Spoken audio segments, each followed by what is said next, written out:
Okay, so meron tayong battery at fuel pump.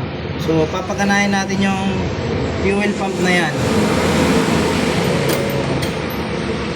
Gagawin natin yan. Negative, positive lang to.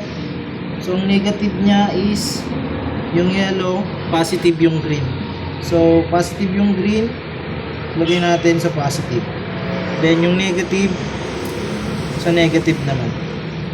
So try natin kung yun, gumagana.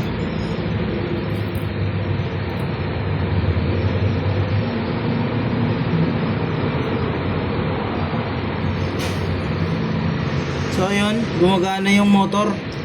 Kung mapapansin nyo, ayun, possible barado lang dahil nga nung past na fuel filter nya sobrang itim, kasi possible nagbara na yon. Eto, makikita nyo buhay na uli yung fuel pump motor nya. Ayan. Eto nga palang lagay natin, malinis naman to, kaya kahit walang filter ayos lang. So bossing, less gastos ka. So gumagana yung fuel pump motor. Okay.